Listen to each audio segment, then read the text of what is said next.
Ada tebak-tebakan lagi buat netizen. Ikan-ikan apa yang membawa perubahan? Apa, Bu? Ikan Mas Anies. Pengen pupuk gratis, petani sejahtera, sembako turun harga. Tua atau muda, semua bahagia, amin pemimpinnya.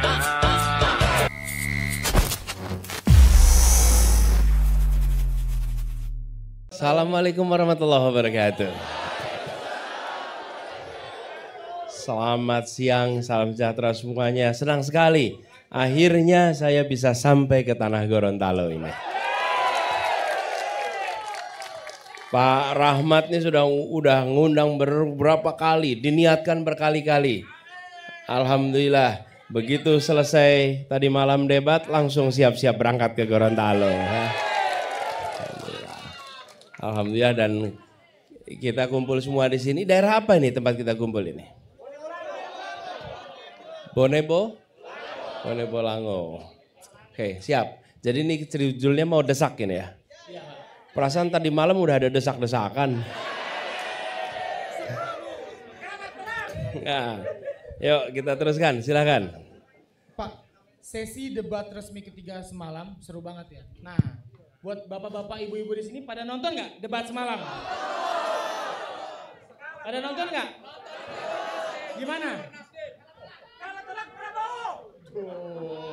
Oh ya, jadi kita patut berbangga bahwa setelah sesi debat semalam, Gorontalo menjadi provinsi pertama yang dikunjungi Pak Anies. Tepuk tangan dulu.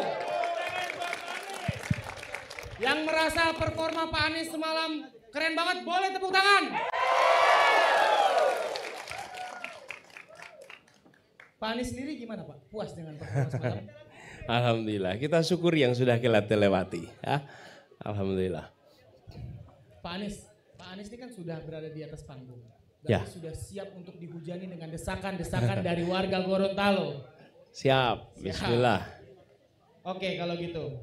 Pak Anies, gimana Pak perjalanan Bapak menuju Gorontalo? Kayaknya ini bukan pertama kalinya Pak, betul?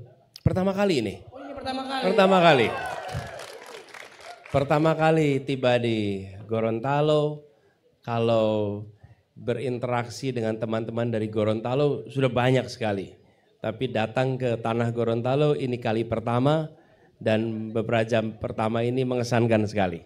Jadi saya tadi mulai dengan ziarah ke pahlawan nasional, Nani Wartabone. Dan kemudian tadi saya bilang bahwa di Gorontalo ini kami merasakan ada banyak orang-orang yang berjasa. Ini kita mengobrol pakai bahasa Indonesia. Ada orang-orang yang berjasa. Siapa misalnya? JS Badudu. Dari mana itu? Gorontalo. Sastra Indonesia, HB Yasin. Dari mana? Gorontalo. Jadi banyak pakar-pakar juga termasuk Pak Habibie, Pak Katili. Kemudian Pak Tayyip Muhammad Gobel, nih ayahnya Pak Rahmat Gobel. Jadi walaupun jarak kilometer dari Jakarta itu jauh, tapi rasanya datang ke sini seperti datang ke keluarga sendiri. Masya Allah. Amin. Oh ya, Pak Anies, Desak Anies volume 13 ini spesial betul karena mengangkat tema soal pertanian. Dan untuk pertama kalinya diadakan di sawah. Tepuk tangan dulu Bapak Ibu-Ibu. Kayaknya kita nggak perlu. Iya, ini pertama kali depan di sawah nih kita bikin acara ini.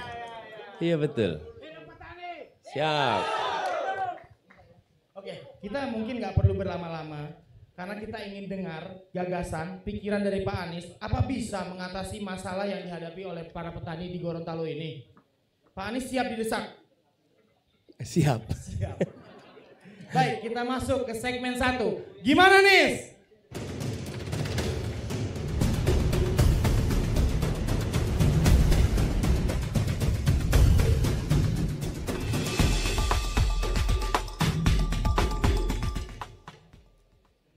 Ya, untuk segmen 1 kali ini Pak Anies. Pak Anies akan diberi pertanyaan tentang isu-isu yang relevan dengan keadaan Gorontalo dan isu-isu nasional yang relevan sekarang. Dan Pak Anies punya waktu 2 menit untuk menjawab, dimulai dari Bapak berbicara. Udah semalam dikasih menit, baru dikasih menit lagi. Ya, nggak apa-apa, biar efisien.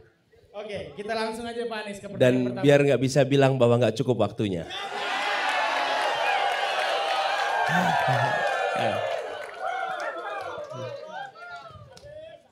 Kita langsung mulai ke pertanyaan pertama Pak Anies. Siap. Selamat datang di Gorontalo Pak Anies. Bapak ini capres pertama yang datang ke tanah Gorontalo. Ini tentunya membuat bangga masyarakat Gorontalo. Sekaligus bertanya-tanya, pemilih di Gorontalo ini kan jumlahnya tak banyak Pak Anies. Jaraknya juga jauh. Apa alasan Bapak jauh-jauh datang ke Gorontalo? Ketika datang dan bertemu dengan rakyat Indonesia, maka itu bukan soal jumlah, tapi soal bagaimana kita berjuang bersama untuk Indonesia lebih baik bagi seluruh rakyat Indonesia. Jadi bukan soal jumlahnya, dan Gorontalo ini kami datang khusus karena di sini terkenal dengan produk pertaniannya. Bagaimana Gorontalo punya potensi yang sangat besar. Kita tahu ada jagung, ada coklat, ada kelapa, dan singkong. Dan singkongnya di sini berhasil. Singkongnya berhasil. Iya. Tidak perlu pakai food estate di sini. Petani-petani membangun singkong dan berhasil. Jadi kalau gitu kita melihat ini contoh. Ketika alokasi anggaran diberikan untuk petani melalui pupuknya, melalui dukungan-dukungan yang lain, itu jauh lebih optimal daripada kita membangun sebuah food estate. Dan Gorontalo kami datang, kami berharap bisa membawa pesan dari Gorontalo untuk seluruh Indonesia. Tidak perlu food estate, tapi biarkan para petani didukung dan mereka akan bisa berproduksi yang baik untuk kebutuhan kita. Dan alhamdulillah panennya berhasil. Nah, kalau gagal baru omon-omon. Ya kan? Nah, kalau berhasil enggak perlu omon-omon. Oke. Ya, udah cukup. 2 menit cukup. Siap, itu dia tadi jawaban dari Pak Anies. Pak, omon-omon. Maksudnya omong-omong, Bapak kan sudah datang ke Gorontalo. Ya. Kita bicara konkretnya aja nih Pak. Ya. Memangnya apa program konkret yang ingin Bapak lakukan di Gorontalo? Ya. Silakan. Gini, tadi saya sampaikan di Gorontalo ini memiliki potensi pertanian. Artinya ada kekuatan alam yang baik yang bila dimanfaatkan dia akan memberikan manfaat. Yang kedua adalah kemampuan dari penduduknya untuk mengolah pertaniannya. Nah, yang harus kita tumbuhkan apa? Kota di tempat ini. Bagaimana Gorontalo, khususnya kota Gorontalo, tumbuh besar menjadi kota agropolitan. Saya sampai bikin ini ya nih contohnya, mana nih? Ini dia nih. Ini kita udah ada rencananya nih. Gorontalo agropolitan. Sebuah kota, sebentar pelan-pelan, nanti muter 360 derajat ya. Ini sebuah kota di mana disiapkan infrastrukturnya untuk bisa menopang kegiatan pertanian. Yang kedua, meningkatkan nilai tambah atas produk pertanian. Jadi, di satu sisi, saya berdiri boleh ya? Boleh Pak, silakan. Biar gampang muternya Pak. Nah, gini, di satu sisi produk pertanian ini memerlukan pasokan dan kota menjadi penyedia jasanya. Di sisi lain, ketika pertanian-pertanian itu berhasil dipanen, diciptakan manufaktur-manufaktur untuk peningkatan nilai tambah. Sehingga bukan hanya menjual komoditas mentah, tapi juga menjual komoditas yang punya nilai tambah. Jadi itulah konsepnya. Nah, bagian dari itu adalah ini. Ini udah ada bukunya nih. Pembangunan 40 kota di seluruh Indonesia. Ini 40 kota ini adalah kita berencana mengupgrade kota-kota yang ada di seluruh Indonesia. Kita tidak ingin pembangunan menimbulkan ketimpangan.